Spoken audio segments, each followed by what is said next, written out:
So, Yeah, because I can't see you at all. oh no, you will. Oh, believe me, you will. You will see me. Oh, I see you. So, yeah. Hi. Like you can see me. I know you can't, but hi. Yeah, and it's funny. One of the reasons why I really stopped doing this kind of thing, I had a burnout, but that was one of the reasons. But another big reason is I didn't think that the world was really ready for a trans person like me to be out there. Um, Turn up your volume, Chief. hmm Hmm? You want me to bring my volume up? Just a little. All right, Or Grandpa. maybe my phone's volume was down too much. That's all right. I'm messing with you. I'm not peeking. I can see my levels. So, Yeah. but if there is anyone that's in chat or anything like that, in fact, I'm going to blow this up a bit so I can see. Um, yeah, there's nobody. There's no, basically, Ethan. There's this thing called the internet, and we are on Facebook. We are on um, YouTube. We are Twitter. also on Twitch, and we are on Periscope, which is Twitter. But Oh, Melanie just commented. Oh, in a video that we're tagged in. So, yeah, um, good everybody. Lord, isn't she loud enough?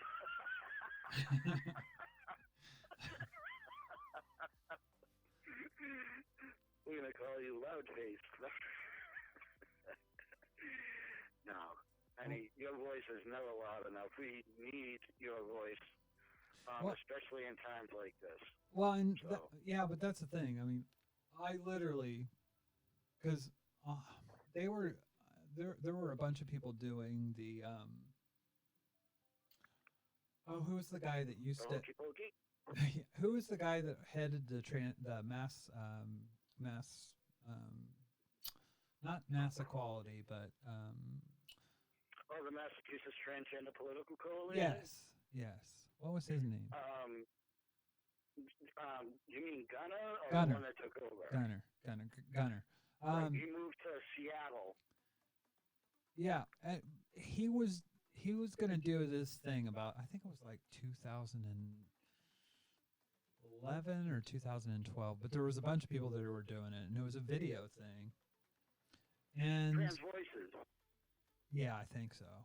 Um, but it had something like "I'm here" or something like a hashtag or something like that. Um, Right. You and can my find it on the Mass Trans Political Coalition's website. It's masstpc.org. well, the videos that they were doing, it was kind of like we're gonna show our lives, show our voices, show our, you know, um, and They we're tell people who we are. yeah. And I felt at the time I was like, you know what? I don't want to do video. I don't want to do video because I don't think people are ready for somebody that's like me. I know. I've always said, well, it took me a while to get to this perspective to understand myself, but basically But my that was on you. well, Because no, in well, order to let people or to show people who you are so that they will understand you, you have to show them who you are. You can't wait for the world to catch up to you. You have to well, show I the world who did. you are, and then you do. That's what I did. Because That's what you did, girl.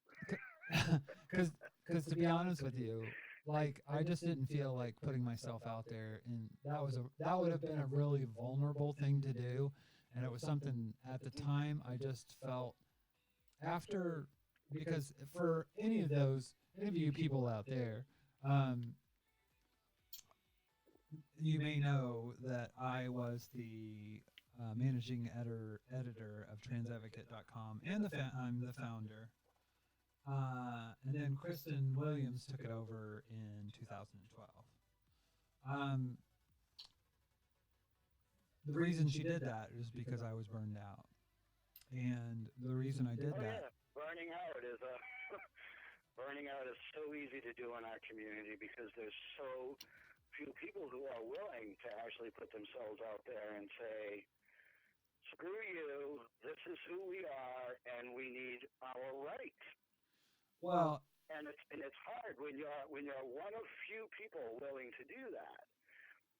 Well, I felt like I sat there after Kathy Brennan attacked me on Twitter and went after my partner at the time. I was like, you know what? I'm fucking done with this shit. I don't get paid. I probably could have had SRS twice, with or facial feminization surgery with Dr. Asterhout, which God knows I need. But I didn't. I spent probably close to 25 grand in some form or fashion, whether it was being representing Obama and doing all that stuff, but between servers and everything over that at the time was a 10-year, 11-year period.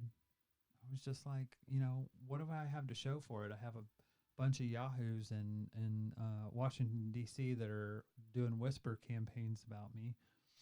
And I have basically getting negativity thrown at me all the fucking time. And I was over it at a certain point. And I just needed to back away. I think our movement right now, though, honestly, is be your freaking self. Yeah. Well, and that's what I was. That's what I was getting at. People think, and I know you take a long time to get there. I'm messing with you, but Marty, the truth is, you're a beautiful person. Yeah, but Ethan, here's the thing. Here's the brass tacks, and I'm not afraid to say this. I'm not afraid to go there. It took me a long time to get to this place, but basically what it is I know that my gender identity internally is binary. My gender presentation is not. It's very gender fluid or non-binary or gender non-conforming. And that being said, I don't have any problems with that being the case. It's life, and that's just the way it is. The general world views you. Yes, I know this. I live in this body, and I have people tell me every day. Well, I shouldn't say every day, but it's about a 70-30 split of misgendering to not, and that's not there. There's a reason for that, and I get that. That being said, there's also a misogynistic view here too, because not from you, but from the general population. Yeah. Well, we live in a fucking patriarchy. I could have the biggest boobs on the freaking planet, and I'd never be misgendered. I'm not misgendered. No, because I have a beard and a mustache, and guys look at you, and you know what? Men have breasts. Yeah. And they're over it. But the fact gynomastia is a thing. I'm not over it. I don't feel safe having breasts. I don't. No, I have them, and I've learned to live with them. I'm 58 years old. Chances are I probably will never have surgery. Yeah. But, and that to me is a little difficult. No, I get that.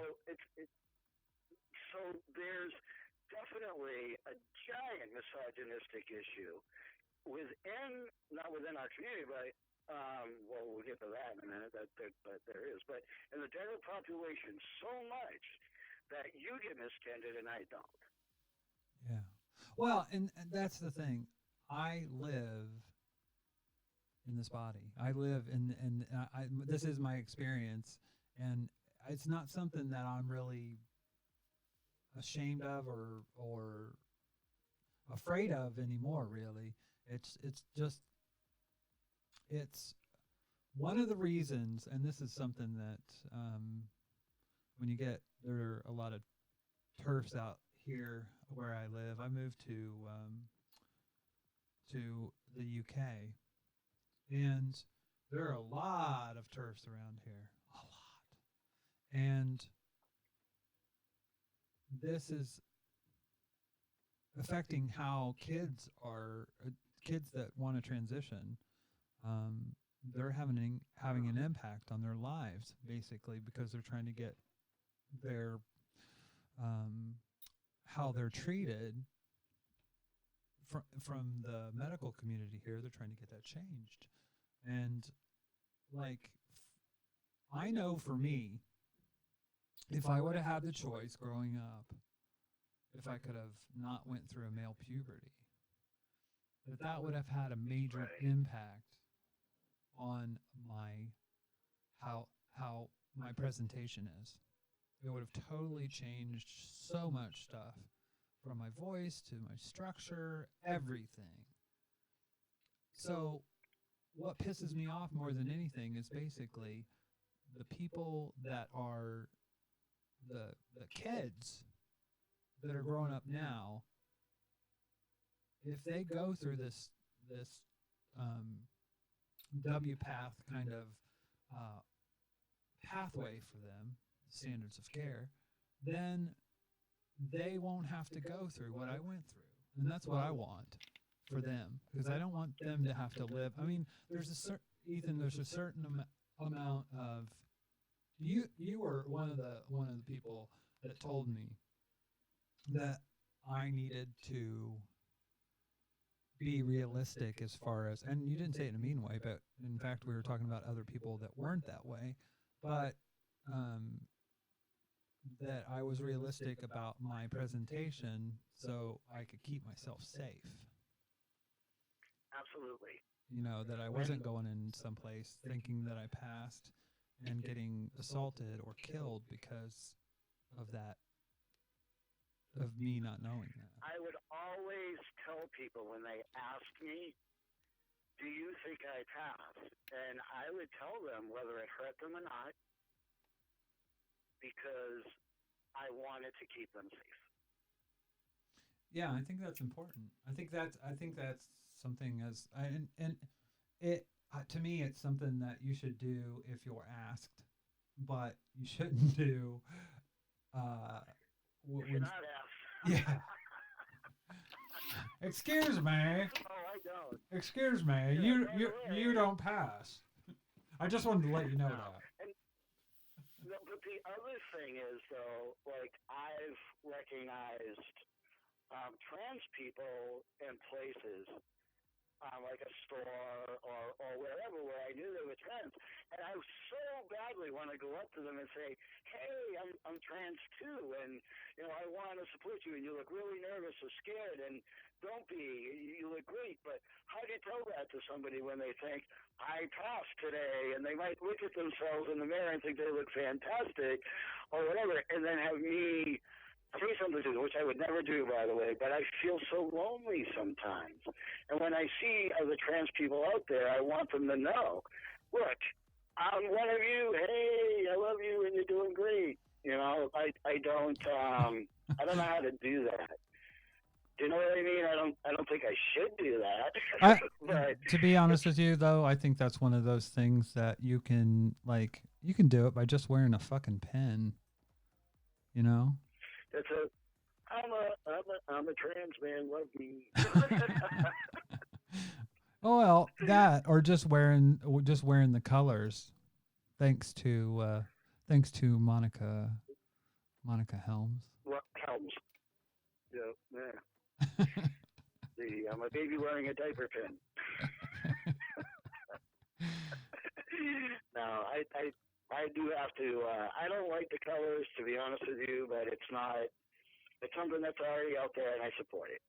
And that's the thing. What I have to do. I've stated the same thing, that I didn't like the binary nature, even though she did say the white in there is for non-binary people. But that being said, I don't think it's a fucking argument that we need to have now. It is what it is. Well, not only that, right, there are so many other things that we need to do. I think that supporting each other, especially something that's gotten out there in mainstream media, is extremely important to support. So, yeah, I'm not going to argue about that. I don't care enough to make that my goal of my friggin' argument about shit in this world today. So, well, yeah, I mean, it's so funny. There's so many things that are so much more important, I think. And those things you can't really, if you get in too much of an argument with people about stuff like that, it doesn't go anywhere, and you're not helping anything. right. You know, ultimately, especially in the United States, Jesus Christ, you guys have self-defeating. Yeah. You guys, it really is. It's just self-defeating. I mean, it's a no friggin', why bother? I'm sorry, I sound distracted. I'm just trying to type in because I'm an old man, mind you. I'm Grandpa St. Pierre coming at you with Marti Abernathey. Well, that's it's funny. The first person that I had call in to this show was actually my son, Nicholas. But he's an adorable young man. He's an adorable young man. He's right, that's what I know, right? But I wanted to have you on because we have done. I think I can say this now, because it's not true anymore. But you probably the reason I took you to the White House wasn't because it was because you were my best friend, but it's not just that. It was because a lot of my success was because Mr. St. Pierre was feeding me intel. was doing what? Feeding me intel. Oh no, and I did because I thought it was important. You were writing blog posts a little prior to when blogging was became what it actually is today, and you started this information thing, and this information thing, that thingy, information. But you gave a lot of information to the public that I really wanted desperately to be able to talk to people about, but that was not my forte. I'm not a writer, but you were. And I think that Vanessa was Foster gave me more information, taught me how to read press releases, which is extremely important. If you want to be an activist, you really need to understand how to read a press release. What people are saying. You really need to listen. Yeah. You really, because there's so much that you think that they say, but that they're not actually saying. So, it is extremely important to understand how to read a press release. Like people that applaud the works of other people, and automatically you assume that they've worked on it as well. Not necessarily, and usually no, they have not. So there's the applauding of the work of other people. Also, when you see the word virtually, like it's virtually impossible. No, you know what virtually means? Maybe not. No, it's a nuance. And Vanessa was Foster took her time to teach me and explain to me what it meant.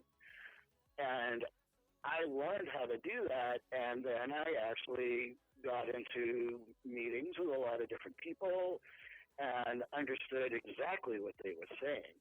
People wouldn't answer questions directly the same way they do now when you have somebody in the Republican Party talk about the impeachment trials, for instance. I'm not going to get into that. I'm just saying that they'll tell you something, but it doesn't necessarily mean that it's true. You have to look at the wording. You have to really parse every freaking word that comes out of a press release, out of an interview with somebody a lot more important than myself. But you have to really listen. And when you do that, you get to understand what's actually happening, and then get to the bottom of things. And then that's what activism. That's one of the root areas of activism. That's the root of it, is knowing and understanding what they're doing, what's happening, and how to impact it. How to give the information. Yeah, what's really being said. What's really being said. What's really being said, and then let the people know. Because obviously I can't even speak about it, don't mind write about it. But I gave you the information that I knew was extremely true, and let you, of course, run with it, because why would I ask you not to? Yeah. We needed our people to know the truth. Well, and my point is that you basically, you were a filter for the information to me. People were like, how in the hell did you know this? And I'm like, I just knew. Well, Ethan told me. No, I wasn't going to say that. You never said that, though. You never said, well, Ethan told me.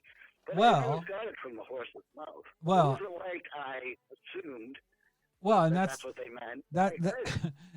That's the thing, and there's always a thing. By the way, by the way, Jenna Fischetti, one of our esteemed colleagues in the fight for trans equality. Oh my God, she's awesome. Yeah, she is awesome. But I have to laugh because she always used to give me shit about. Well, she is Jenna Fischetti. She would always give me shit about because she is from Baltimore, and I am originally from Indianapolis.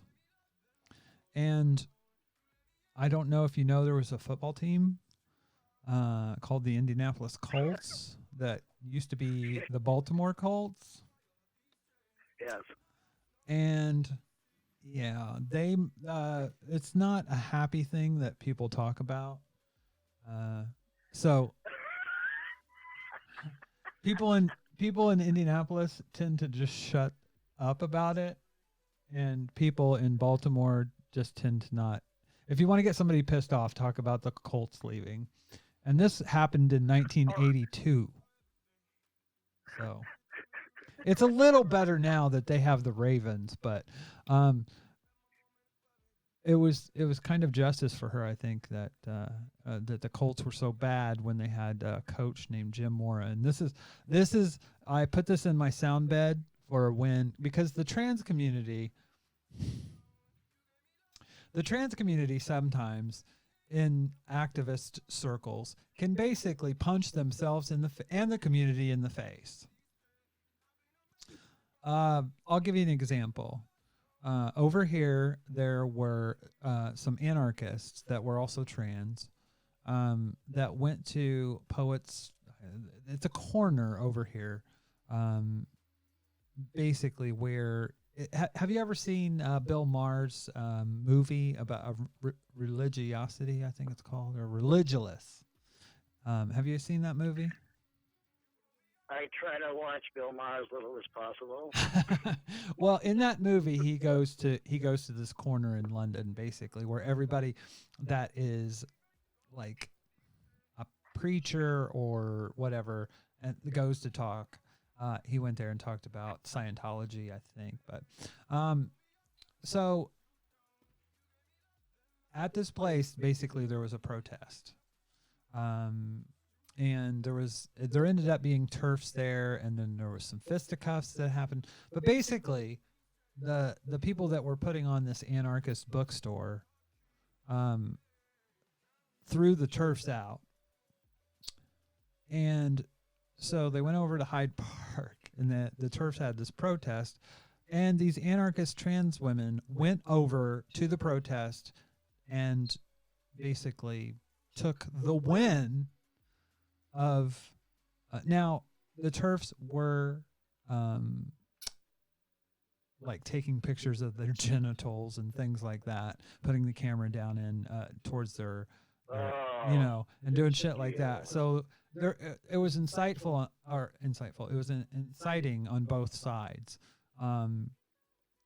With that being said, basically those anarchists took a win that they had in that the anarchist bookstore wasn't going to allow, that wasn't going to platform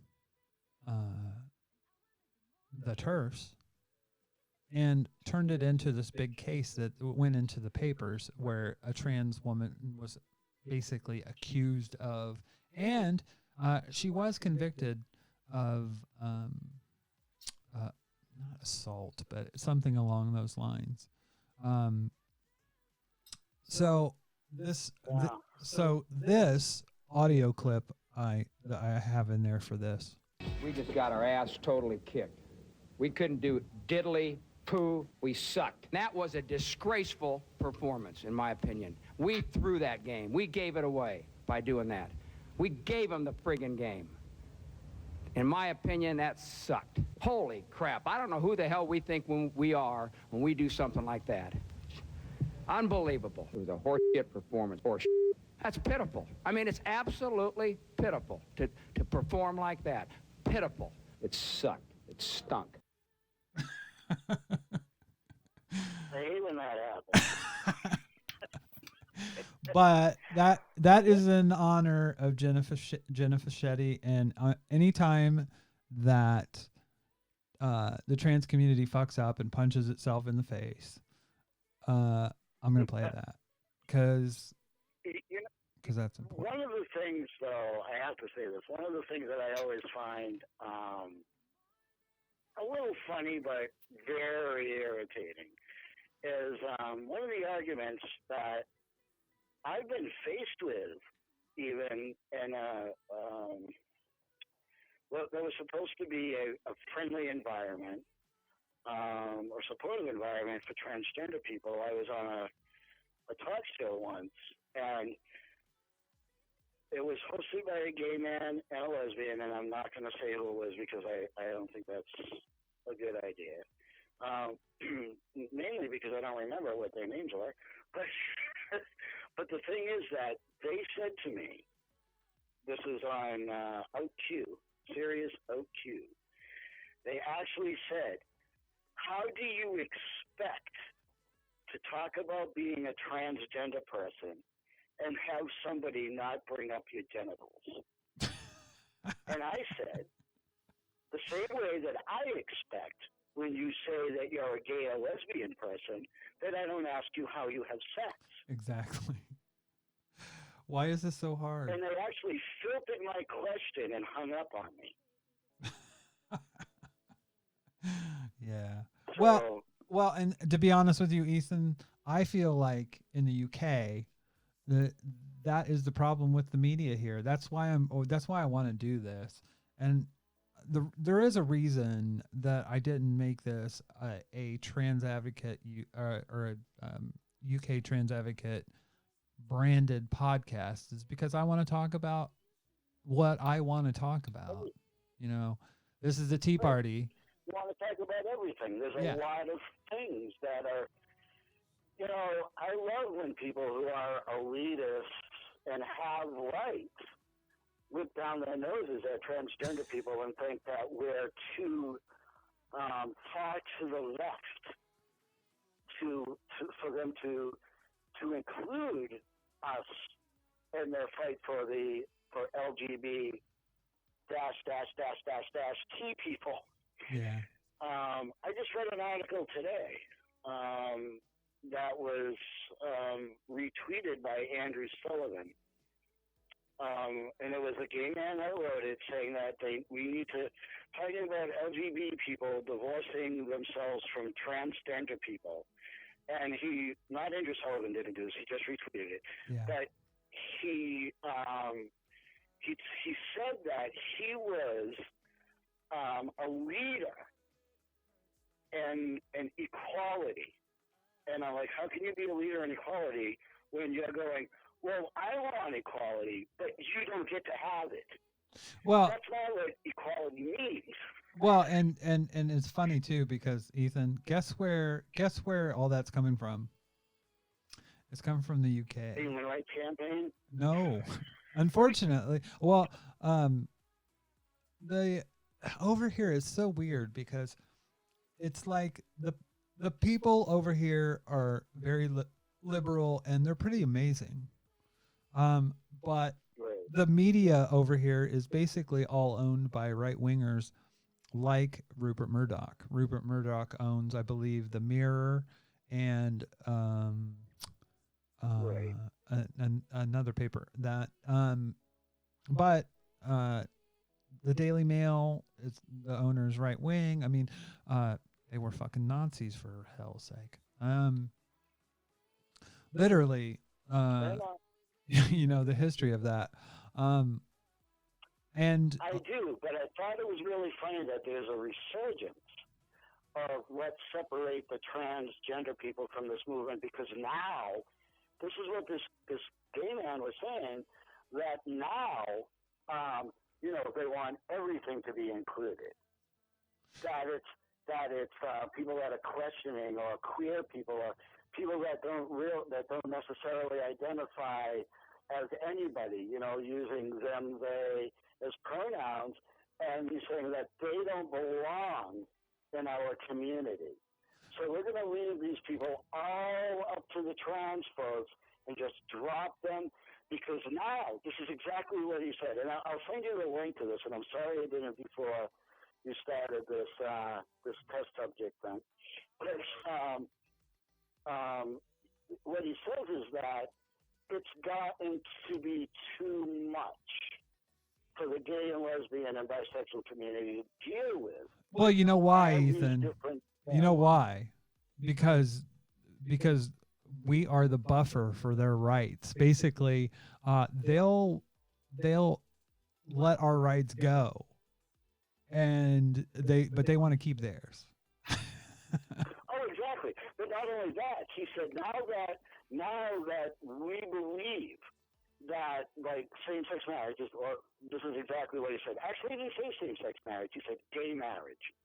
Now that gay marriage is legal, he said that all the national organizations are shifting and putting their money into transgender things.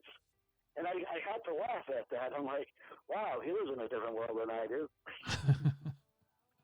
Well, and but that's the thing. Like, what's causing all this hullabaloo right now is the fact that a group called LGB Alliance formed, right. and they said in the Telegraph over here, which is a newspaper, they had the gall to say that it was a split from Stonewall, because one of the people, one of the people that founded it was the founders. Well, it was a co-founder of Stonewall UK.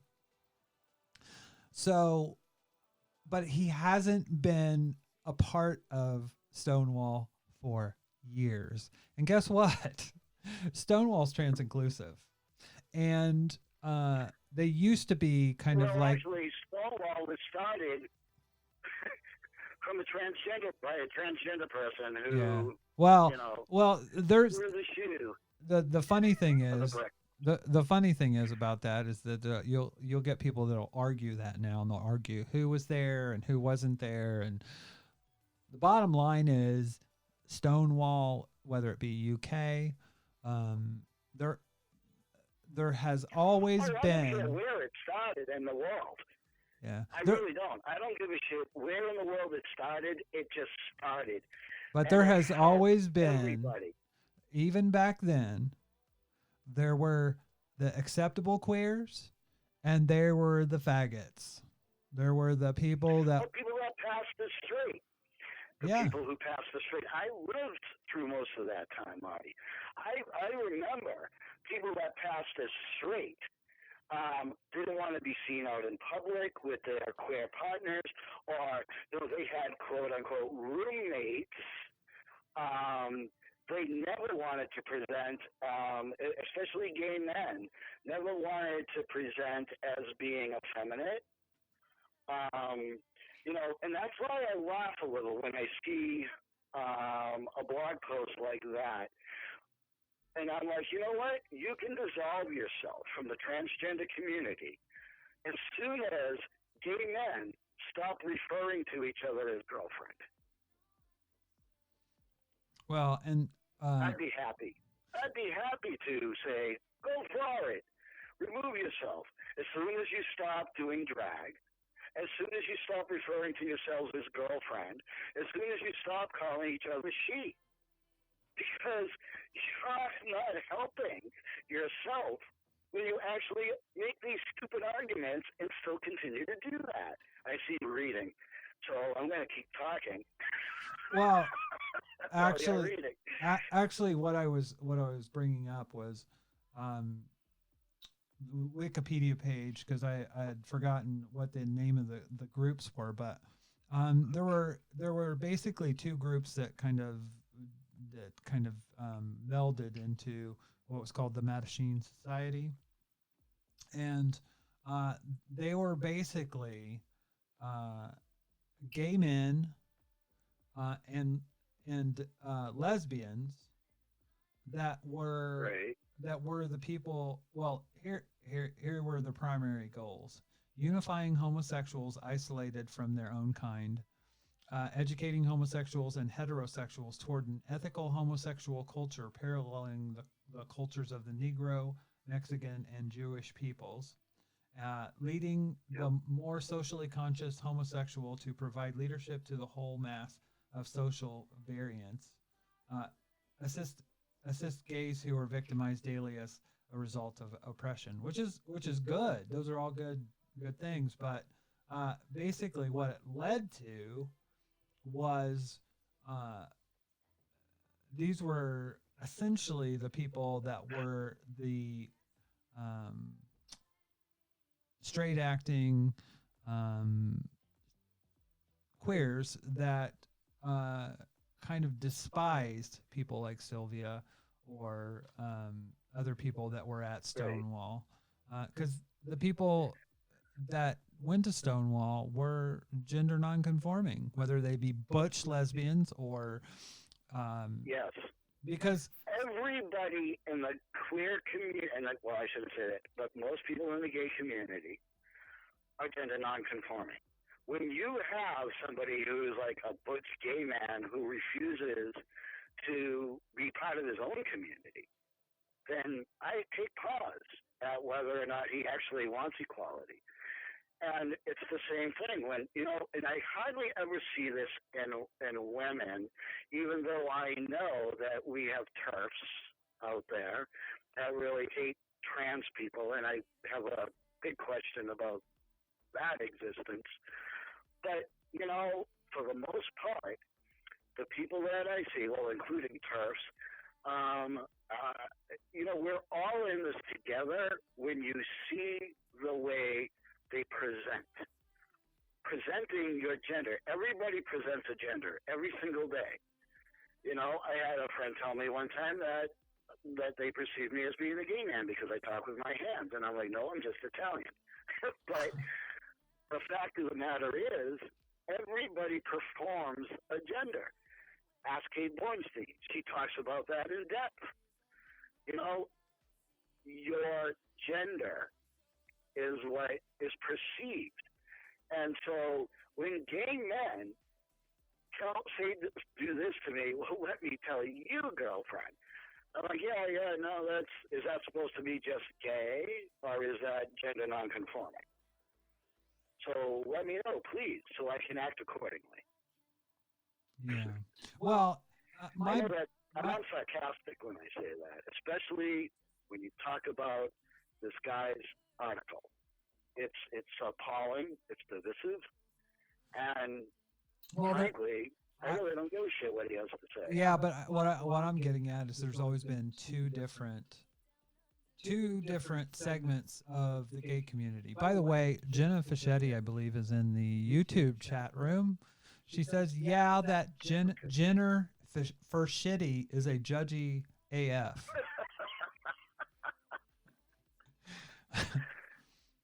I can't see the chat room. How come? Oh, Snark Twain? Yes. Yeah, that Jennifer Shitty is judgy? Yes. I believe Snark Twain is the artist formerly known as Jenna Fischetti. Known as Jenner. Not to be confused with Bruce. Yes. Well, and that's the thing. I think, because we talked about this a lot when we did the Radical Trannies or Sodium Pentothal Sunday or Trans FM, all the machinations. But we had a lot of different shows, a lot of different titles. But we talked a lot about kind of, there are these people that want inclusion into society, into these structures of power. And then there are other people that want equality, that want like freedom of expression and freedom to be who they are, where they are, not conform to the, you have these, I'll give you an example. You had the Mattachine Society. They were basically, we're going to dress nice. The women are going to have dresses and wear dresses and heels, and the men are going to wear suits and blah, blah, blah. And they're going to go to Congress and all this stuff. They were the forerunners to HRC and people like that advocate for inclusion based on having access to power. Based on their inclusion. Yes. It was based on their inclusion. We're just like you. We're just like you. Right, we're just like you. And we're just like you. We act like you. We talk like you. We are you, except they're not you. Yeah. And instead of saying, I'm different than you are, and I love myself for being different, and it's okay that I'm different, because you know what? America and the world is not made up of these two things that we should accept. It's everything.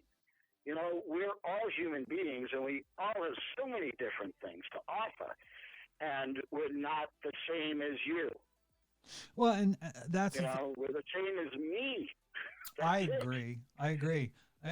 When it comes down to it, it's a matter. That's how it started. It's like the there's the Mattachine Society, and then there's like the Radical Fairies, people that were just like, you know what? F you, I'm me, and I'm gonna be me, and you need to accept me. And get over it. You don't even have to accept. Like you said a long time ago, Marty, you don't have to accept me. You don't have to love me. You just have to, be there. That's it. Don't be against me. That's it. Just don't be against me. Well, and I'm another fucking human being. It's like religion. It's like religion. You do you. If you want to live by the Bible, if you want to live by all the commandments, if you want to do all that, great, awesome. You do you. I tip my hat to you. Yes. Great. Yes. Don't shove it in my face. But that's a rule book for you, not for me. not for you to put on me. And that for me, that's what it comes down to. I kind of see this like we knew this was coming.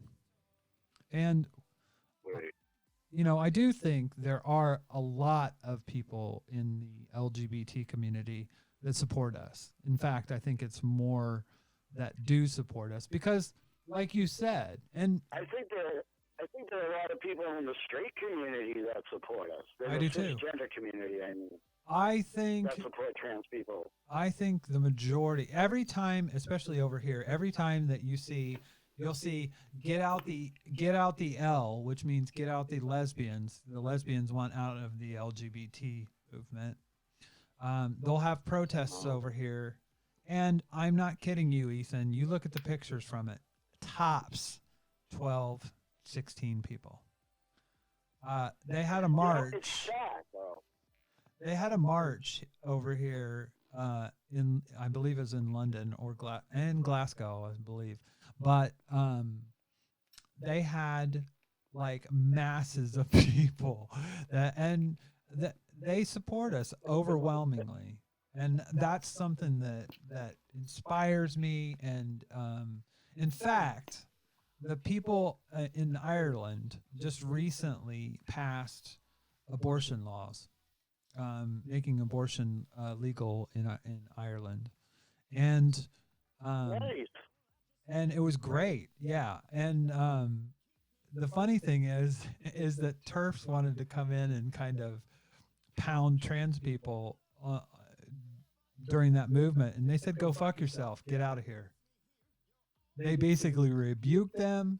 And there were TERFs that basically said that they were going to vote against legalizing abortion in Ireland. Because they supported us. My nose, despite my vagina. Yeah. Yes. Well, and the reality is that my uterus. Yeah, exactly. Those people are conservative. There have always been conservative gays and lesbians in the LGBT community. Also, Marty, there are some people out there though, like this gay man that wrote that article, concerning removing himself or LGBT people from the trans community or whatever because he has a hair across his ass. But I don't even really think that's what it is. I think that he didn't get enough attention that day or today or whatever. And, he is so, maybe he has issues with his feminine side. I think he certainly has. I think he's a misogynist. If you read that post, he is totally a misogynistic asswipe. So why wouldn't he be anti-trans? It's just that thing. When I talk about same-sex relationships, I don't say same-gender relationships because, well, I do, but I say same-sex and same-gender because, you know what? I don't have the same sex as some other gay men do. They're cisgender gay men. I'm not the same sex as them, period. I don't care that I'm not. I find it uncomfortable when somebody says, it's a same-sex relationship because if I'm a gay man, same gender seems appropriate. But not everybody agrees with that. I agree for them to disagree. I think that there's a difference, inherently a difference. I don't think that it should be posed as a transphobic freaking issue, though, which this guy did. He posed it as a transphobic issue by saying, I love same-sex men. I don't love same-gender men. Oh, well, good for you. I'm not arguing with that. I think that that's correct. I don't have the same sex as him. I do have the same gender, but, pretty much from what I've seen in our community of younger people, that the younger gay men don't give a shit if you're same sex or same gender. That's what I've seen. I think it's old, curmudgeon men that give a shit. Yeah. That's all. Well, and that's the thing. They see a binary, a strong binary. They lived in one, and now they're trying to reinforce that binary as well. And you know, if you like dick, good for you. Well, if somebody likes penis, good for them. So does that mean, I don't know, that he wouldn't want to be with a transgender woman who still has a penis? Is that what that means for him? Well, and that's the thing. I think, well, yeah. I think, to be honest with you, I think it's gross to boil people down to their genitals. I think it's. I do too. I think it's. That was my point. Actually, I probably didn't make it sound that way. I think it's disgusting, but when it comes to these gays and lesbians,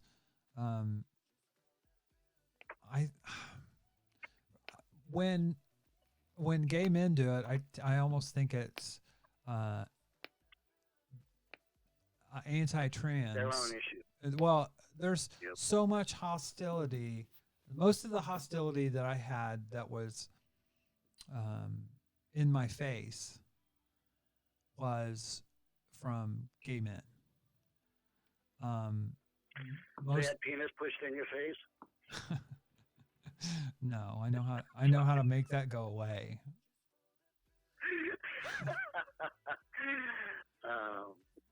But that's one of those things that I don't really I don't have any respect for a gay man that is deciding for other people what they are and who they should be.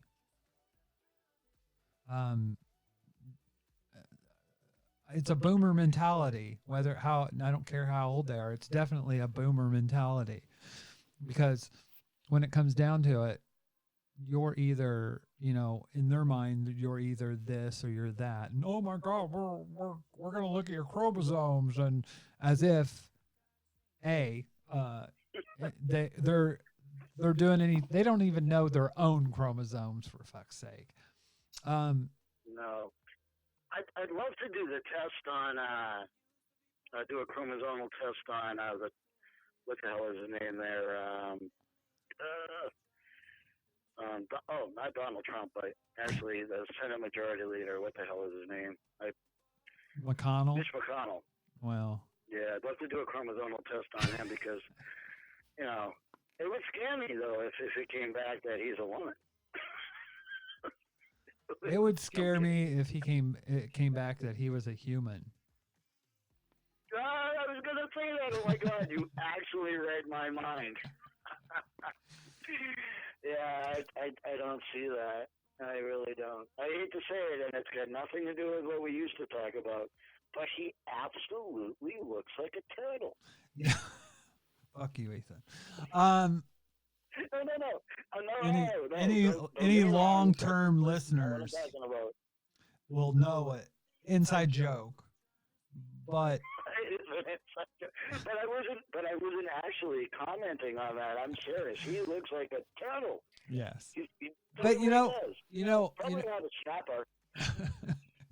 You know what though? I hate that. I hate when people, because people will say about Donald Trump being out of shape, and he's not a dickhead because he's out of shape. He's a dickhead because of his policies.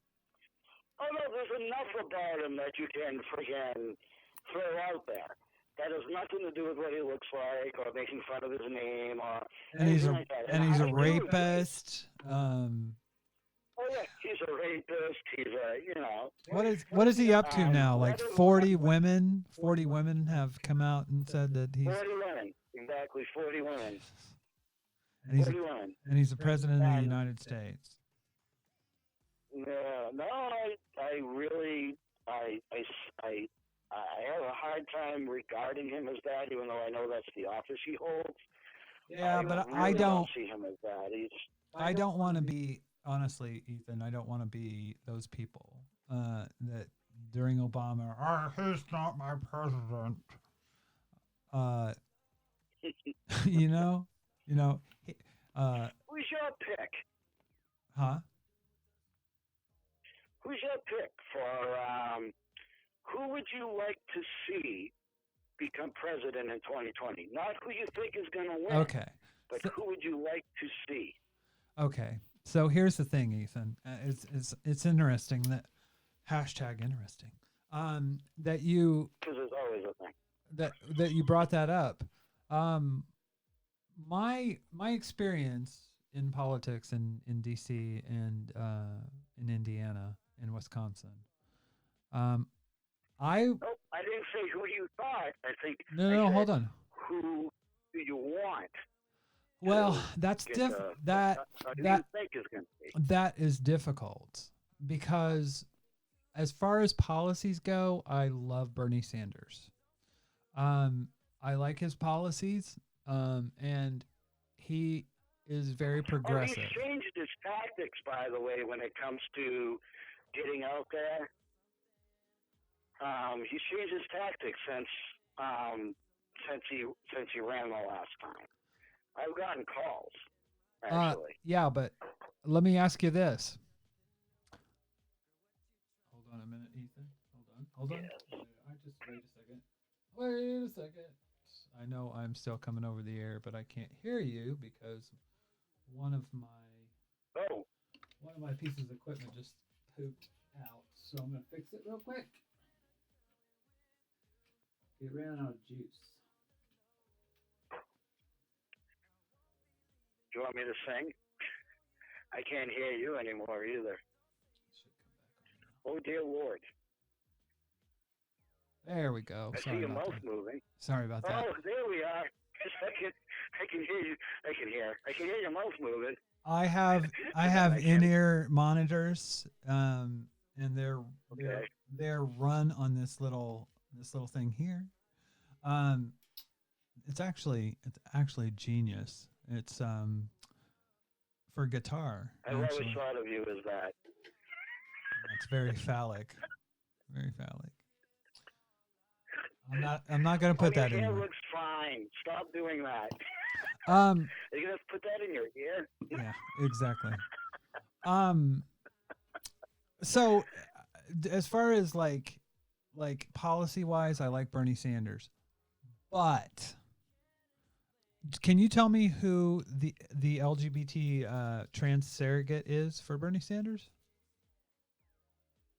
What do you mean trans surrogate? I don't understand. Who's out in the community working for him on the behalf of his campaign? Actually, you know what? I don't know who any trans surrogate is working on on behalf of anybody's campaign. But that's He doesn't only have any. because no, and here's why. No. Only because I have not had my ear to the ground as far as that's concerned. Here's honestly, this is what I'd like to see. I don't like Joe Biden at all. He takes money from the from corporations. And he loves Wall Street. Don't like that. I think honestly that the perfect ticket would be Warren and Sanders. I do too. I believe that would be the perfect ticket. I think I do too, but I don't think that's the way. In my experience, politics doesn't work like that. I don't think Joe Biden can beat a Republican at this point, whether it be Donald Trump or what's his face. But or, if Hillary Clinton would have picked Bernie Sanders as her VP, she would have won. Oh, I agree with you. She would have won, and here's the thing. Do you think that Joe Biden's going to pick Bernie Sanders? No. They have totally opposite. Joe Biden doesn't even believe in health care for all. He doesn't believe in that. And even Barack Obama came out and said that he believes in Medicare for all. And Bernie Sanders put out a plan and said this is how it's going to get paid for, and it wouldn't take an inch out of our budget. It wouldn't do anything to harm our deficit. It wouldn't bring our deficit down at all. I think that he's got the right plan. I think Elizabeth Warren has the same plan. I don't think that Joe Biden is able to do that, and I really don't believe that the numbers that they're putting up are true. Bernie Sanders just had the biggest rally, collected more money and more people than Elizabeth Warren did in her last, and it was still, all of them were bigger than Joe Biden's. I don't understand where these people are coming up with this, and I firmly believe that if the DNC says that Joe Biden is going to be the one to go up against the Republican Party, that we're going to have another 4 years of dickwad. Oh, well, and I think that's true, but I don't think that that's even. The thing is, you have to have elections. Balance. Well, you have to have elections. The thing that I was going to say, though, is I don't think that Bernie Sanders will be the candidate because I don't think he knows how to win elections. That's in 26. Hold on. But I think he knows how now. Hold on. Sorry. Okay. Because I get excited. Well, the thing is, my experience with him, with Bernie, was I reached out to his campaign when I lived in Wisconsin. They never got back to me. I actually went and volunteered when he came and spoke in Madison, Wisconsin, and helped collect signatures and all that. I never got another call back. Basically, it was the opposite of what happened for me in the Obama campaign. So I started looking into. Well, hold on, Ethan. Hold on. Let me finish. The surrogates for Obama were important. The Obama campaign came out. Eric Stern and people like him came out and looked for people like me, like Donna Rose. No, inside joke there. Donna Rose and other people in the trans community and the LGBT community, and they looked for surrogates to go into the community and actually stump and get people excited. Bernie didn't do that. Right. And he's still not doing it, and he is still acting. Actually, he kind of is, though. Who's the surrogates? But he's using social media now, where it wasn't, back then, don't forget that social media, even though it was important, it wasn't as important as it is right now. Social media is really where it's at. And I know that there's nothing compared to going door to door. I get that. And that's happening too. But, Bernie and Elizabeth Warren are both having incredible numbers show up at their, at their rallies. I think that if they ran it together, eventually, if they came together, and I firmly believe, again, like I said, that Warren and Sanders would make a wonderful ticket. Biden, though, again, he's not. You think that Joe Biden is doing the things that Bernie Sanders is not? Or you are fake news. He's so off on so many things. When it comes, Joe Biden is very off, and I don't think that he's able to beat a Republican candidate, no matter who it is. I agree. I agree with that because he's a dumpster fire when it comes to. No, he totally is. When it comes to gaffes, he's a gaffe machine. He's always been known as a gaffe machine, and he'll continue to do that. His policies are horrible. I mean, and I agree with that. But the thing is, for me as a progressive, it's a choice between Sanders and Warren. And Bernie lately has come out and said, well, I'm a socialist. She's a capitalist. I'm sorry. That isn't policy. And I if don't think that's true. and it I well, don't think that Elizabeth Warren is a capitalist. no, she is. She said she is. But that being said, she wants to reform. She has plans. You can go to her website. She has plans that she talks about. She has plans for everything. And she has policies that she wants to put forward. And what bothers me with Bernie is he's still going on this, he's against quote identity politics. He doesn't go into the LGBT community and advocating on our behalf. Yes, he has in the past. Yes, but you cannot run on that. You can't say I walked with King. That doesn't work. That didn't work in 2016. He got slaughtered by over 30 African Americans when it comes to voting. Agree with that.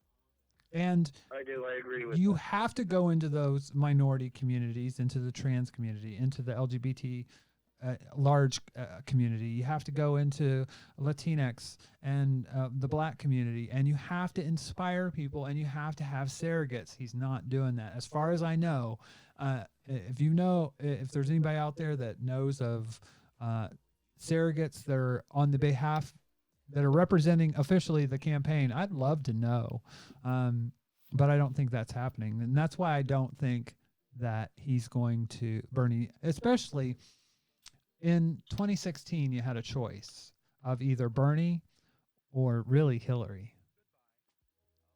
And But now you have two progressives that are in the fight. And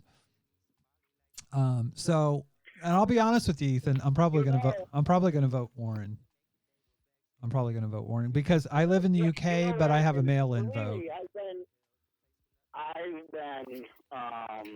I've been teetering on both of those, whether it be Warren or Bernie Sanders. And if I see that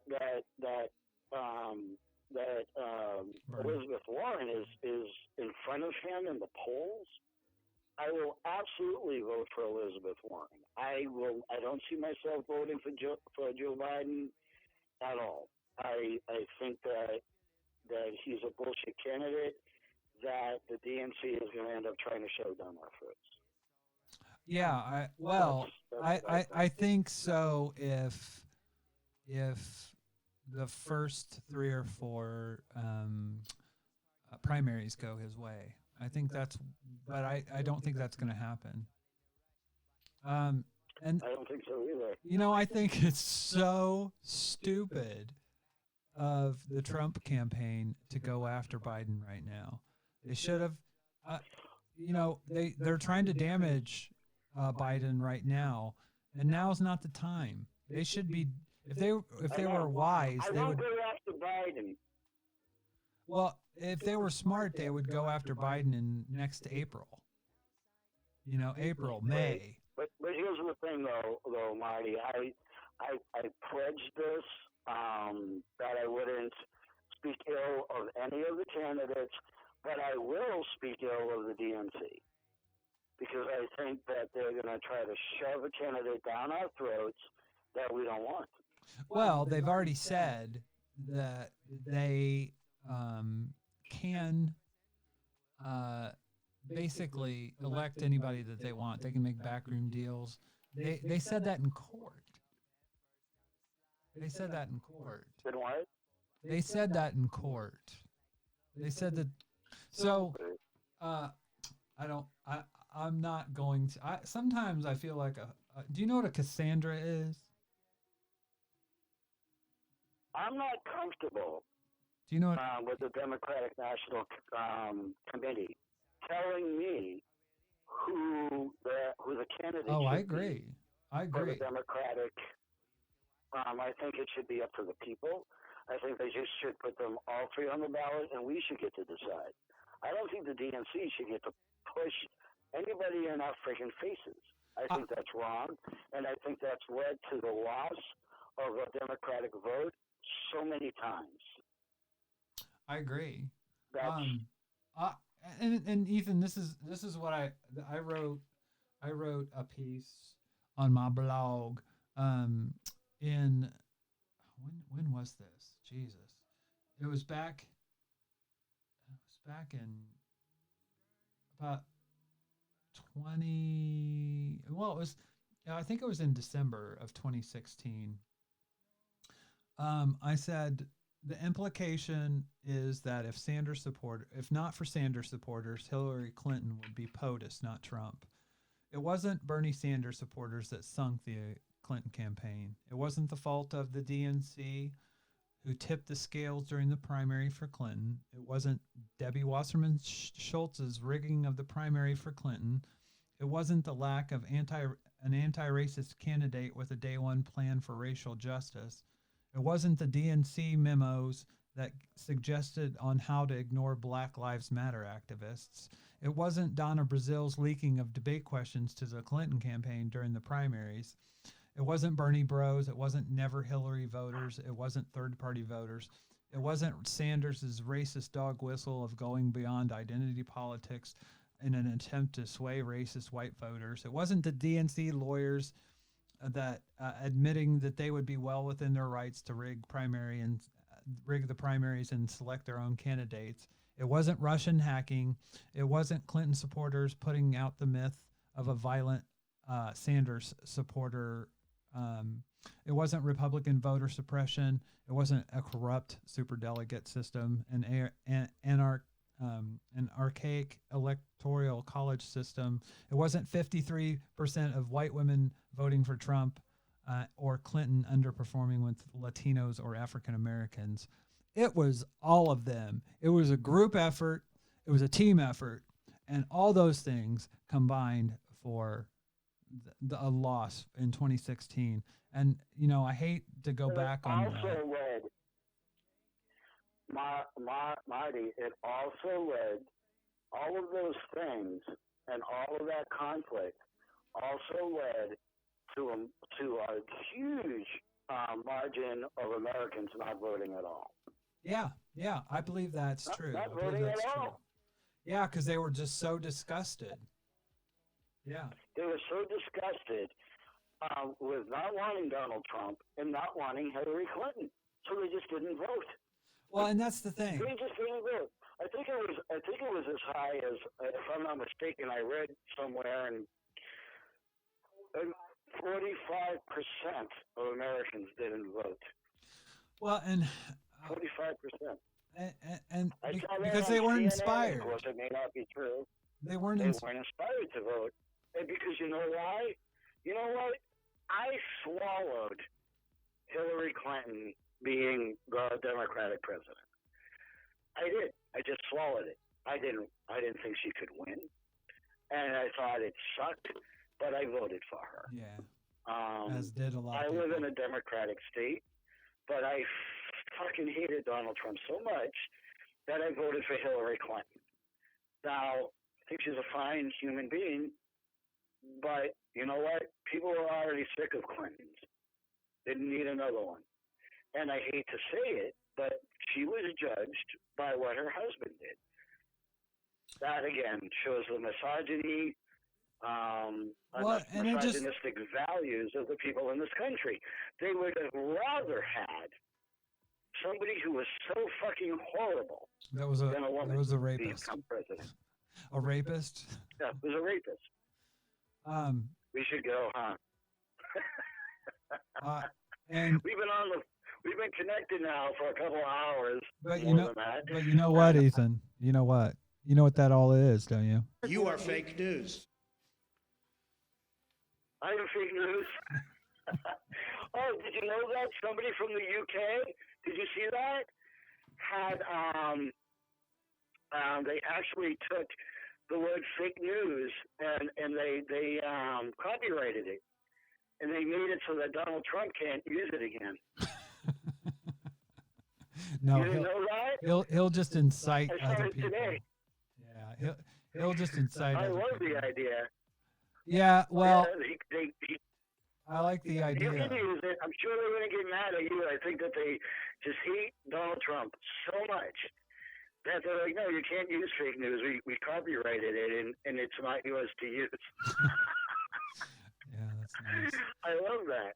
So on that note, though, I do have to go. My wife is looking at me like, she's gonna hit me with an axe anytime soon. So if I don't go watch television with her, because today's actually our day to do that. Does she have an axe? She's not really gonna hit me with an axe. She's awesome, and I love her to death. She wouldn't hurt me. Just saying.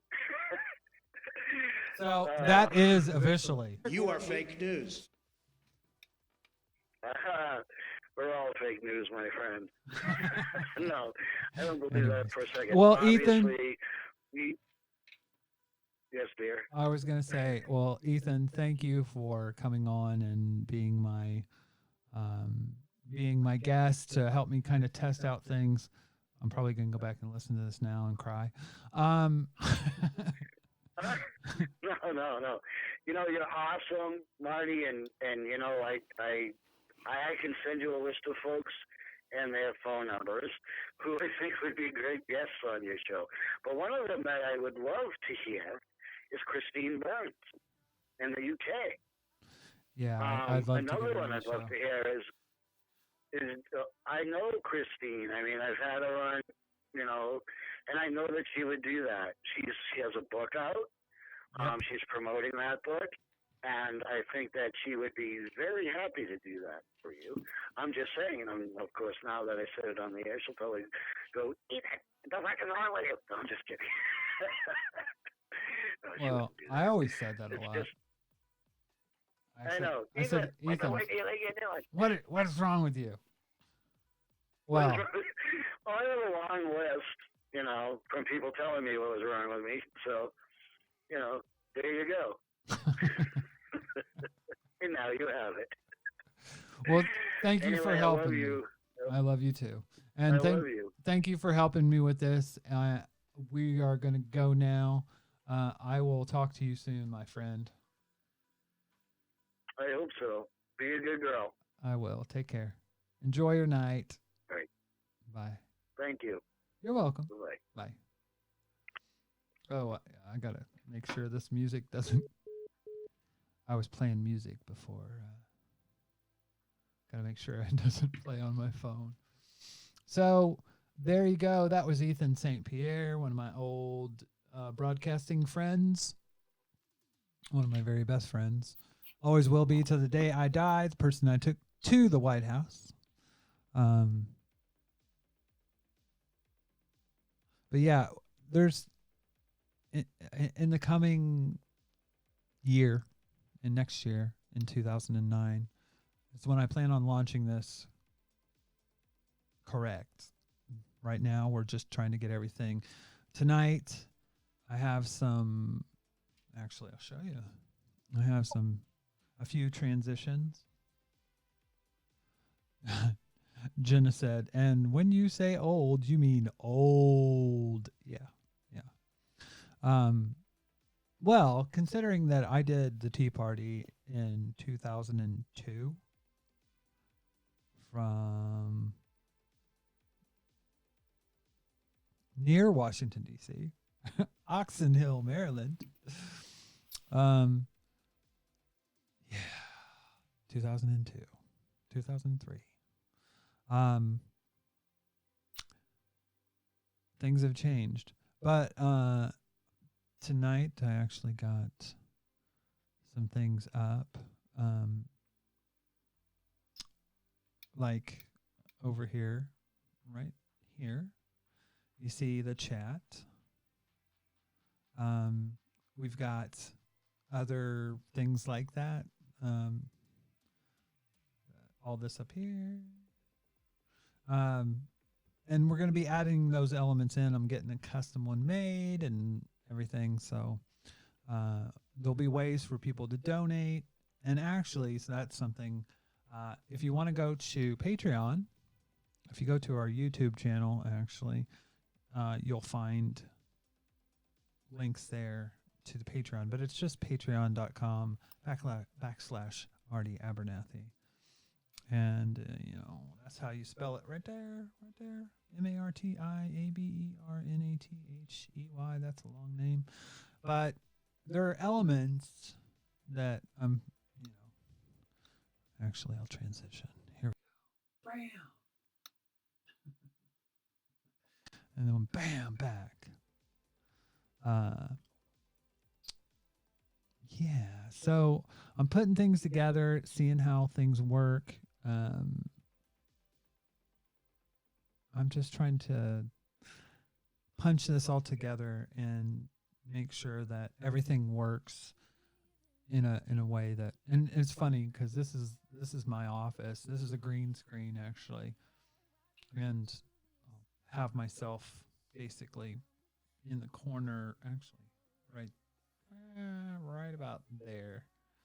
And I'll green screen myself, but I do like this. I'll probably end up taking the green screen down and having a little bit better of a background. But that being said, and I don't like this in front of my mouth like that. So basically I'm hiding.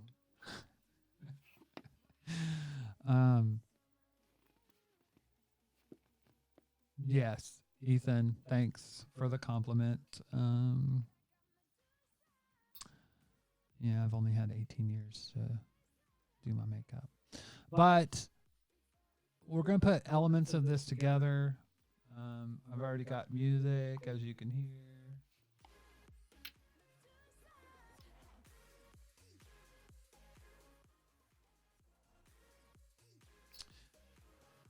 Oh, Jenna.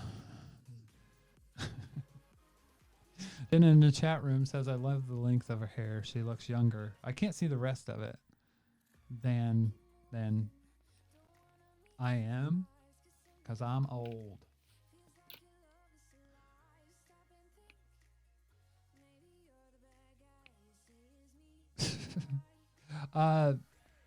Now I'm blushing because people are saying nice things in the chat room. You can go to YouTube. You can go to Periscope. You can go to... I was going to say Trans Advocate, but it's not on there yet. But... yeah, 39 my ass. I told someone recently that I'm 26 for the second time, and that is correct. Mathematically... yeah, I am 26 for the second time. Hopefully it's better the second time around. But yeah, so we're going to have a lot of different elements. I already do have one Patreon subscriber, and I want to thank her. Melissa Brown from Indianapolis, Indiana. What? SHS, Southport High School, represent 86 Shines. That's right. 86 Shines. That was our yearbook saying or whatever, like 87 rocks and 86 shines. That was appropriate. We shine. I was shining at the back because I flunked ceramics. You can flunk ceramics, by the way, if you don't do any projects. But yeah, something about me. I'm going to not pull any punches on the show, basically. One of the things that I am going to get up here for next time is the phone numbers. Because you can actually call in. In fact, I think Jenna Fischetti, since she's listening... actually, Ethan asked about the keyboard. This keyboard is eventually it's going to be loaded with 60 different. And yes, I can play, but I'm not going to be playing.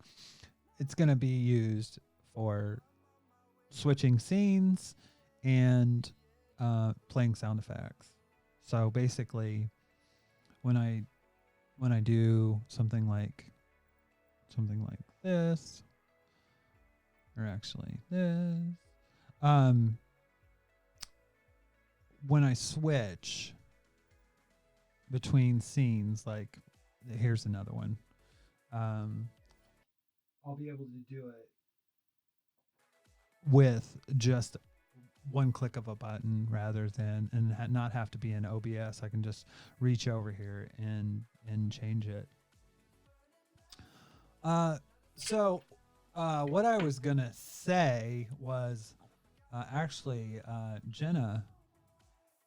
It's Saturday, so you could call in because I have an 800 number. So, are you coming on?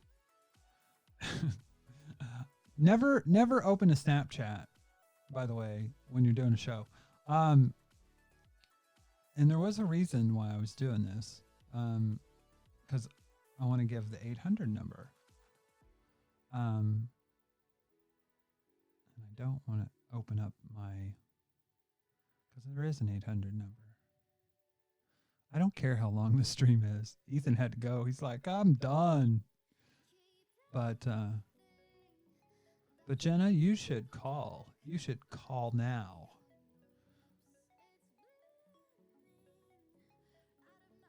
I gotta get the 800 number. And that's the thing. I'm gonna have someone do, because these are generated on a website and then they come up. I want to have it so they just literally are fed in locally, so I don't have to worry about them popping up from a website. And it's going to be all custom, so I'm really excited about it. Let's see. The phone numbers are, in America, you can call in 866 727 9070.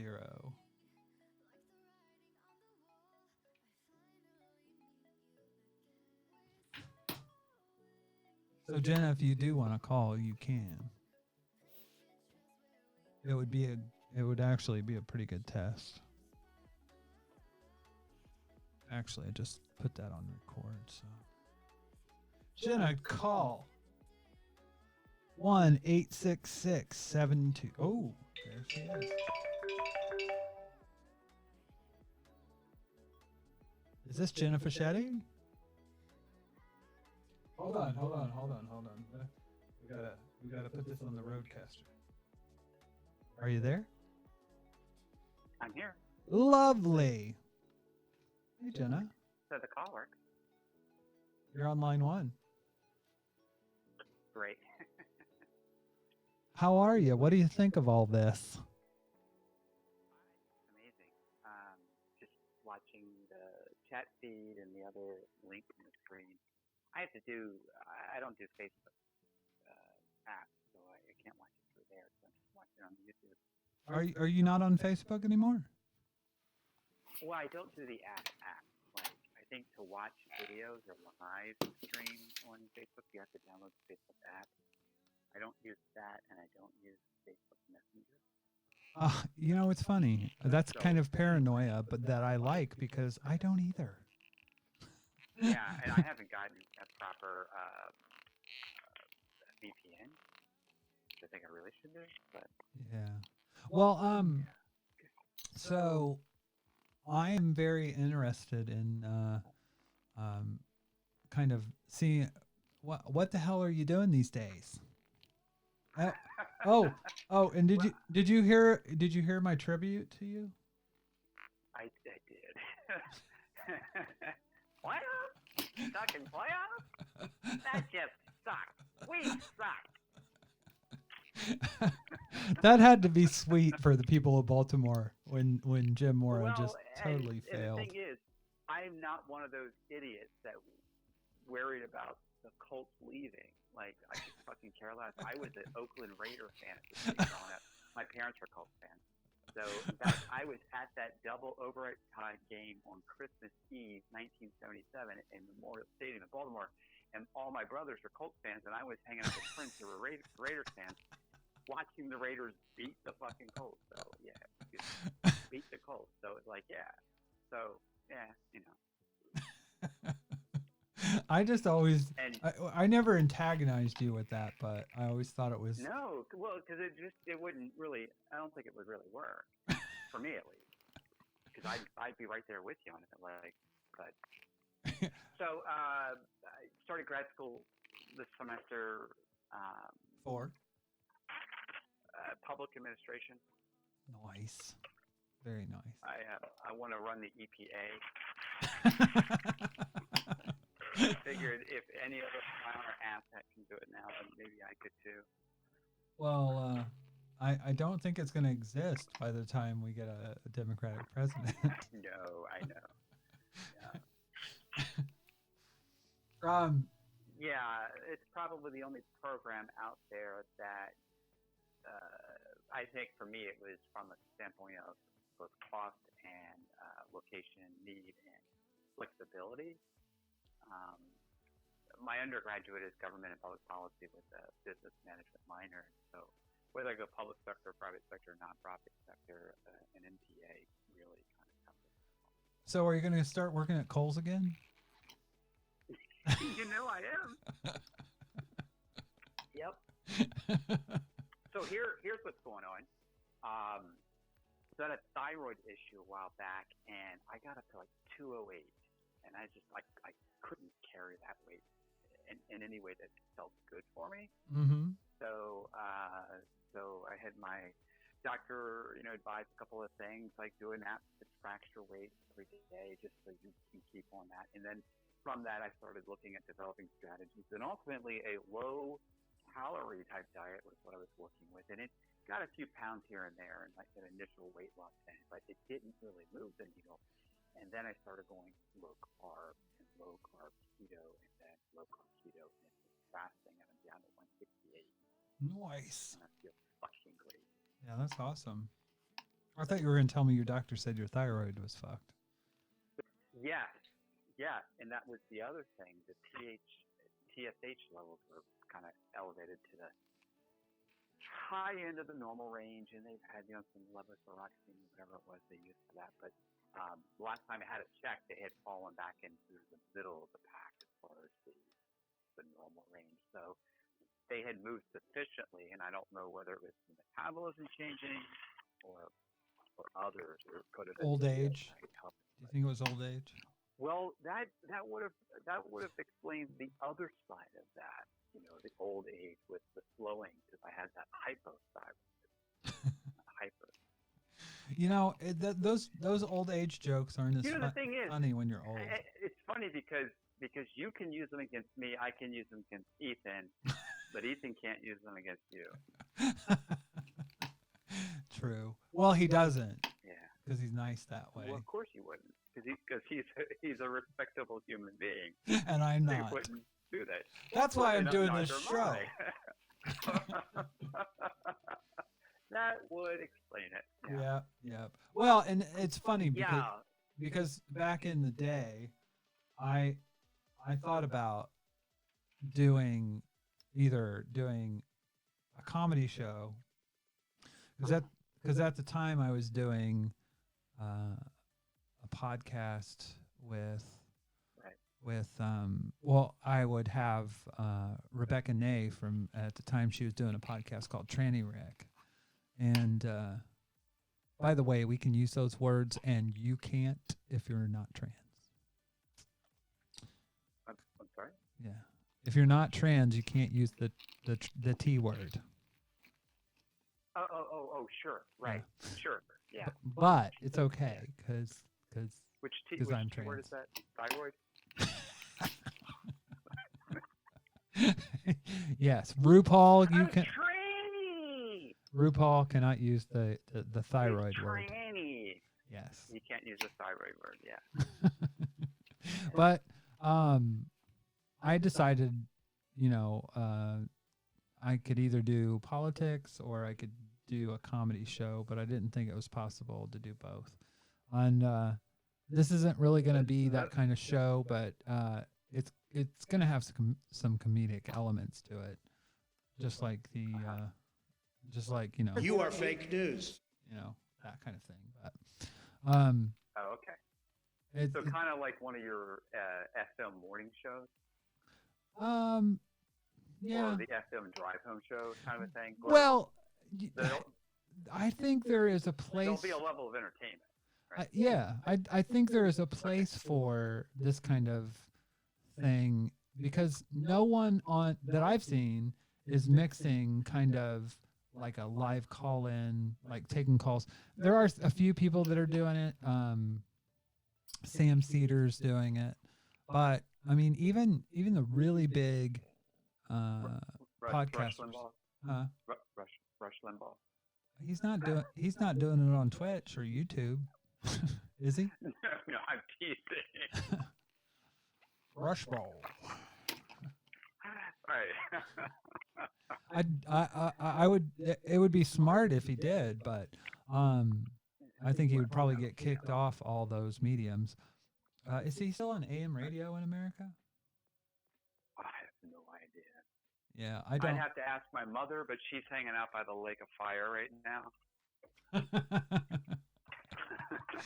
Well, you know what's really a beautiful thing? This is one of the things that that's really inspired me to come back and do this kind of thing, is when I see trans people that are in their teens or early 20s that transition and they have a good outcome and they're living their best lives. It's such a beautiful thing. It's such an awesome thing. And I know that I am always going to live with a certain amount of dysphoria because of, I didn't start my transition until I was 34, and I'd been masculinized quite a bit. And that's not something that you easily can reverse. This face. But I don't want other people to have to kind of live with what I have to live with if they can make a different choice that I wasn't offered. And that's why I think it's important to do a show like this. I fully suspect that I'll have callers that are TERFs. I don't care. I'll just make fun of them, to be honest with you. I'll end up making jokes at their expense. I'm already working on a few surprises. By the way, a few clips that are going to, how shall we say this? Take kind of our best TERF allies. They're so bad that they make us look sympathetic. And add those into the show. That's So, as I said, when you call in, if you get the voicemail, I'll say that you can record something, but I may make fun of you if you're a TERF.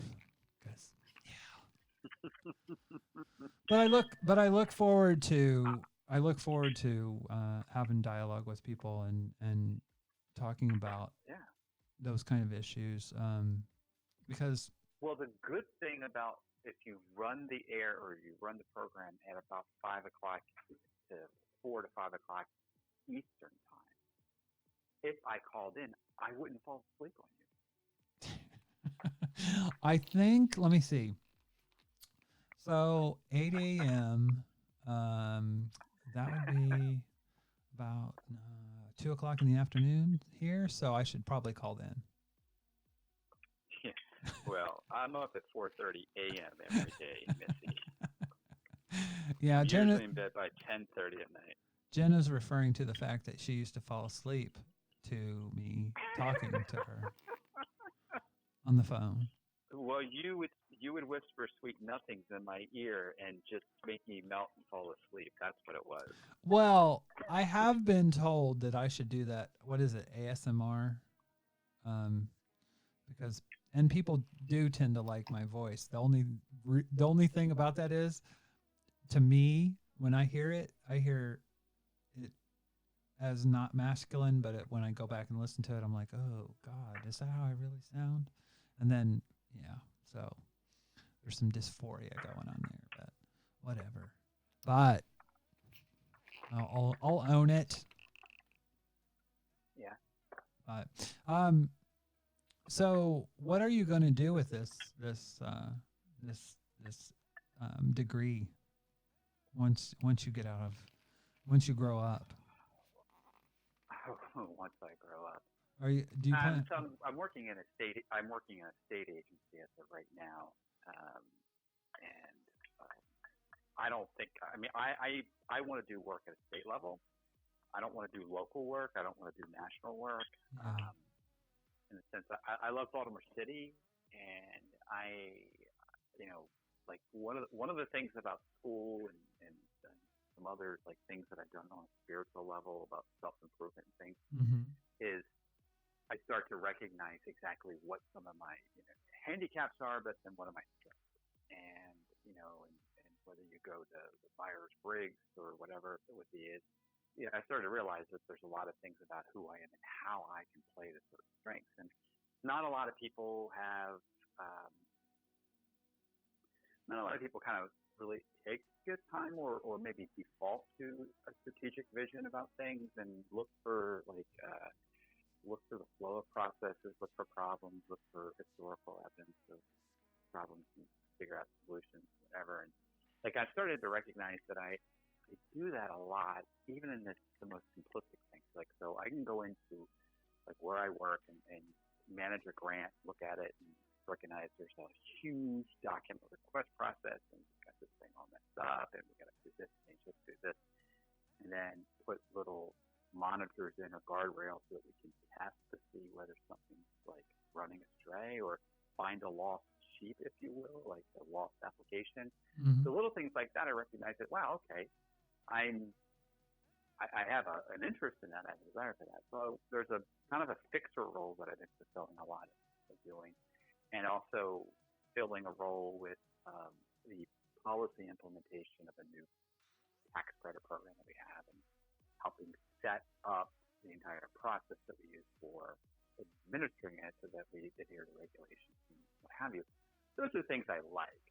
But my experience in the car business for 20 plus years, especially the management stuff, it's really more so I really want to get into the management level of that and apply some of that public administration theory out there. Things like new public service, let's say, versus new public management or old public administration. Anyway, interesting stuff for nerds, but that's kind of what I want to do. Well, and there's a lot to do in Baltimore as far as that goes. Oh my God, yeah. There's a lot, and if you just said, the first challenge in Baltimore City is to educate everyone in the state of Maryland about how we got to where we're at, because Baltimore City is exactly the way that we designed it to be. We may not have intended that to be the case, but our design functions of how we created our suburban growth is exactly why we got Baltimore City the way that it is. And it's no different than if you were to read like Thomas DeGroo's Origins of the Urban Crisis, a couple decades old now, but the great piece about Detroit, and it mirrors that any major industrial city, the industrialization, suburbanization, racial tension, yep. All of those dynamics, they kind of conspire to create not so much disenfranchised, but certainly weakened urban areas. And it's not an accident. No, it's and part of like you being the person who exposed me to understand and see white privilege. Like I had a hard time looking past that. You brought me through that, and then I was able to use that to start seeing other types of privilege and recognizing that our urban policies, especially in the state of Maryland, have been so skewed towards this white suburbanization, and that the fault is for them, and so anyone who's not within that has been marginalized to a large extent. And so it's hard when you love a place like Baltimore. There's rich heritage there, but because it's become a predominantly African American or person of color community, it just experiences this vicious racial backlash from residents in the county. Well, I heard that it's a shithole because Trump. Rat infested shithole. Yeah, right. Well, Yeah. and then of course the other challenge is that coming into a space being white, it's really a difficult thing for me to be. You learn. It's like You learn how to be right, an ally. Right. Yeah. The point is, I recognize that the maximum role I have is being both the ally and someone who provides support to it. Well, so, that's. there's. I think when it comes to being an ally, a good ally will realize the context that they're in. If they're the only white person and there's something that's being said that is racist, that person needs to speak up and stand up and be front and center in standing up. But when there's a person of color there and you want to elevate them, that's your role. So it's getting to learn that and not step on other people that should have to elevate those people to have louder voices instead of you speaking for them. As a white person, I think my experience is that that's not the easiest thing to learn until you understand how privilege works. Do you think that your transition helped you understand privilege more? Yeah, I think being able to recognize the prior male privilege helped me understand that in that relationship, and then it is like one of those holy shit, I see this now kind of a thing, or I'm beginning to see it. I can see clearly now. Yeah, I think it did. Yeah, but the whole invisible knapsack passage, the readings that you provided, and say, hey, check this out, start here. Well, that was part of that. Well, I think once you, like I said, once you see it, you kind of see it as something that is done to people rather than it being an accusation. It's like people will say, "Well, I'm not a racist," and I'm like, if you're white, you probably are, unless you're Teflon, because right. You could say, I'm not overtly racist, and that's true. But a friend of you may not be intentionally racist. Yeah. My black friend. Basically she was talking about how she felt invisible because she had gained weight and gotten older. And I kind of it made me think of an old Eddie Murphy routine where he's talking about fat black women and how they were, they were proud of who they were, blah, blah, blah, blah. And but there was part of me inside of me that was like viewing her with that lens. And that's racist as fuck. But I didn't realize it at the time until later. It was a filter that I had put in because of that, and I looked back at that and I was like, yeah, but Eddie Murphy said that. And then I was like, when I sat there and thought about it a little bit longer, I was like, and it was popular with white people. He said it, and it gained power, and it gained popularity because white people thought it was funny. So it's still racist. It's the context that makes it racist. Him saying it isn't racist, but us using it, us using it as fuel for me. So I can't say that I'm not racist. Something like that. It was not something, but it was the society that I lived in that encouraged that and put it into my head. So, you know, when people stop looking at it like it's something that they're being accused of, rather than what it actually is something that they're impacted by, then maybe things will start to change. But some trans people will get upset when you talk about privilege, because they'll say, well, I didn't have male privilege. And I'm like, yeah, you did. Now, how? Wait a second. You mean like someone who transitions and then they get whatever? Well, no, we won't do that. Well, I'll never forget. There was somebody that spoke to Congress and was trying to tell a female representative, a cis female representative, how hard it was to be a woman. And I just, I was just like, oh my God, Okay. that is cringy as fuck. That you hit the fake news button on that one. Yeah. You play that. You are fake news. Yeah. Fake news. that was Yeah. that was more of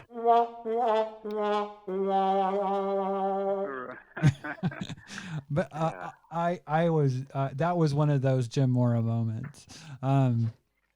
But when you realize about privilege, and what I saw in privilege for myself, it was like I realized that my perception, how I interacted with that privilege, was different, because a cis male would take advantage of that. It made me uncomfortable. It always made me uncomfortable. I always felt like anytime that I was in a male only area, I always felt like an interloper. I always felt like I didn't fit in there. And so how I manipulated or transversed that privilege is different than how a cis person would like engage in that and take advantage of that. So I'm not saying that trans women of a certain age have male privilege, but they have an experience of that, of being perceived privilege. Right. So yeah, and there was an argument out there in Kirkham that talked about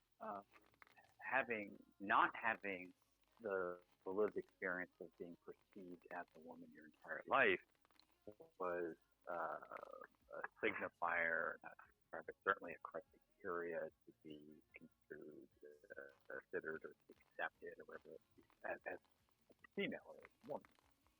So it's like, okay, well, you've had these male experiences, but you'll never be able to be this because you've had those experiences.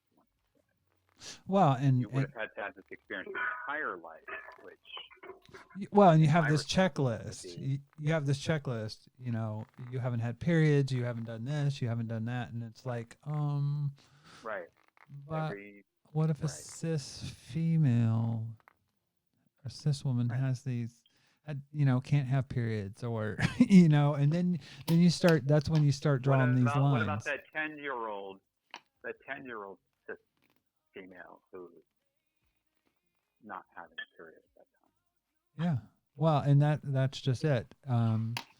It gets down to that kind of thing, and at the end of the day, there's a lot of privileges that certain people have and other people don't.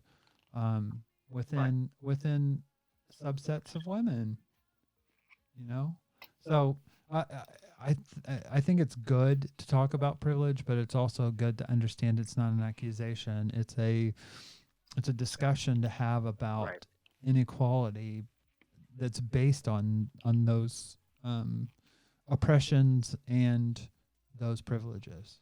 And people need to learn how to use those privileges to elevate people that are oppressed, instead of putting the boot on a good them. learning example that I had to go through recently was I thought I was elevating a voice on an issue of a woman of color, a queer person of color, and this person was attacking, critiquing.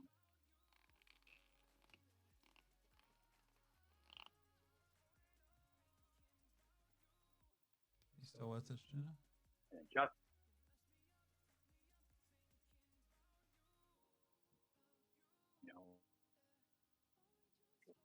image. I don't know what's going on with my.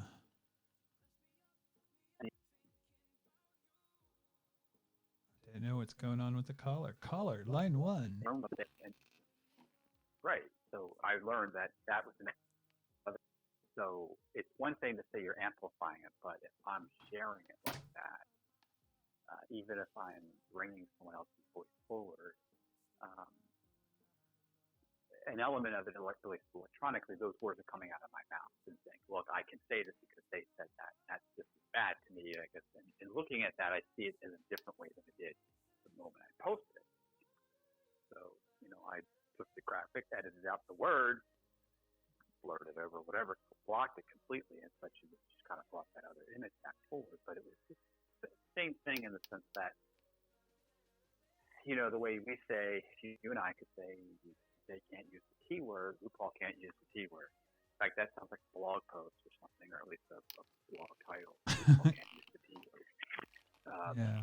Anyway, but in the same vein as that is, if someone wanted to elevate your word and you're using the T word, I think it would only be appropriate that they not use the word directly, and that's kind of using the proximity, the PR @ hashtag why, we know what that means. But so, I mean, to the same extent, I guess there's an element, there's a line there somewhere. If you repeat, promote, amplify, share, or whatever content that somebody else has created, that who may be within a community that has the ability to take back a word, then it should be important to know that if you're not in that community, maybe you should reconsider how you share that.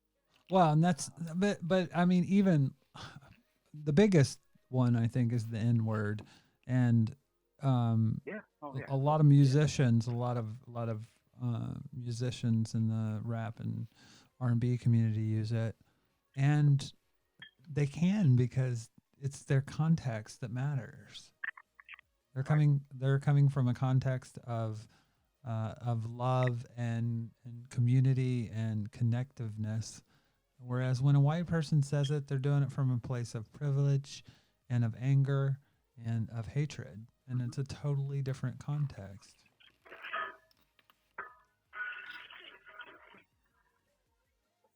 This is a first, by the way. What's that? You're cooking. Am I cooking?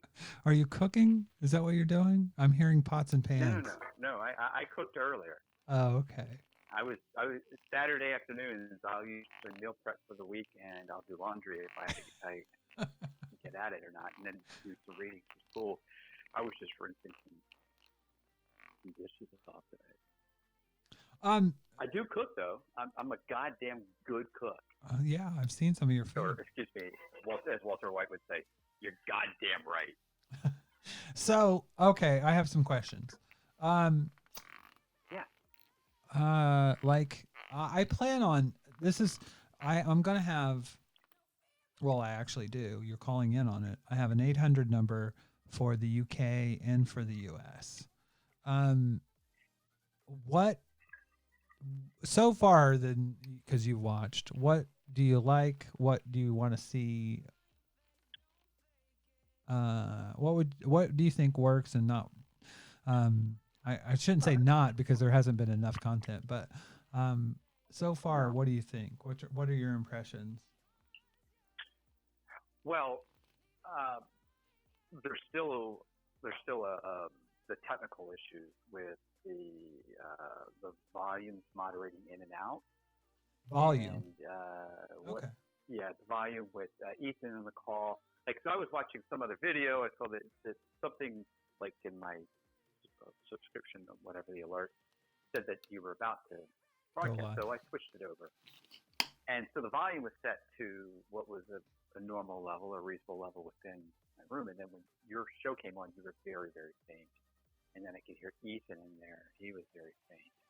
And occasionally your volume may go up and then it would fall. So I don't know whether the software is trying to compensate for volume and it's pushing down some background noise and bringing up your voice, and it's getting.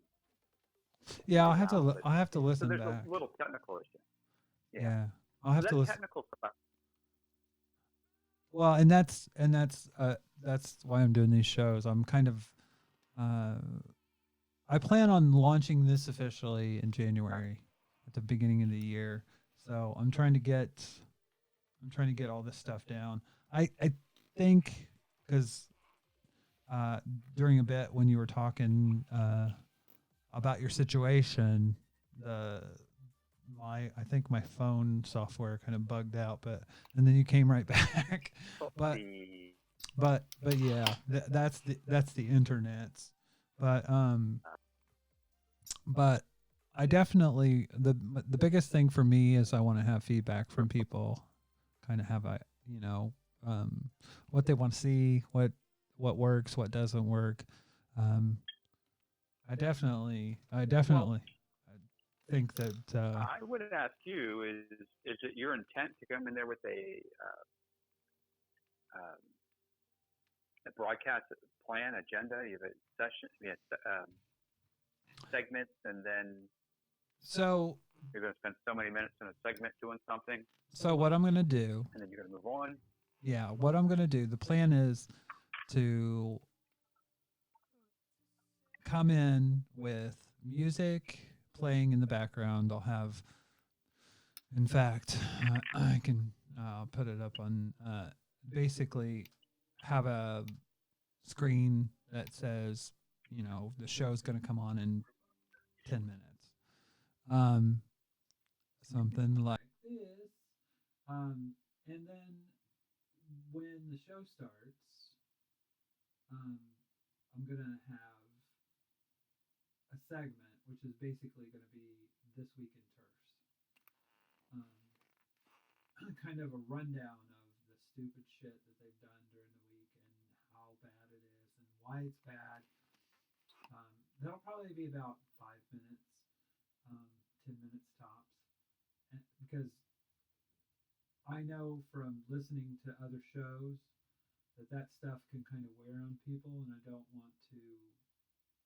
want it to be too heavy. But then probably 20 minutes I'm going to have an interview, 20 minutes to 40 minutes, an interview with a guest, and then 10 to 20 minutes I'll do a closing opinion piece. They may coalesce into the same topic, and I'll try to do that. Like if I'm talking about gender dysphoric kids, or gender nonconforming kids, maybe have somebody like Kelly Winters on, or you know what I mean, like that, and just kind of go bam. But I want to have topics that matter to me, basically.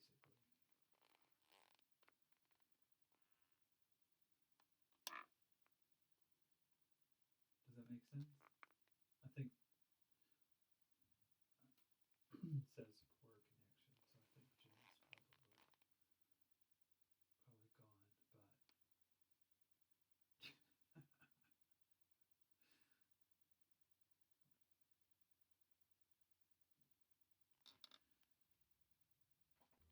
but I would say that. well, I would say Value. I would say that Jenna is starting to drop off. Because I don't know if you can hear me, but I am going to go because I can barely hear you. It's going in and out. That was Jenna Fischetti, and I appreciate her helping me. That's cool. So we're gonna have more to come. I will work out the volume issues. It might be my board. I do have a Rodecaster Pro, which is awesome, but it does have some filtering, so maybe it's filtering the voices in. But we'll see. And I'll work on that with that in mind. I am going to end this test for tonight. Probably going to do one tomorrow. I don't know yet. I want to. And I don't have the ending one, so I'm going to end it here. Jenna, thanks for calling in. Ethan, thank you for calling in and helping me do this test. It's awesome. We'll have more things like this. And this, and this, and this, and this. So join me. Tell me what you like, what you don't like. If you want to help support the channel, go to patreon.com/MartiAbernathey, like up there, and help me out. Like Melissa Brown from Indianapolis, like I said, 86 shines. But only for the queer people and their supporters from Southport High School in Indianapolis, Indiana. 46227. That was the zip code. Thank you very much. I will talk to you guys soon. Thank you. And yeah, see you later. Thanks. Good night.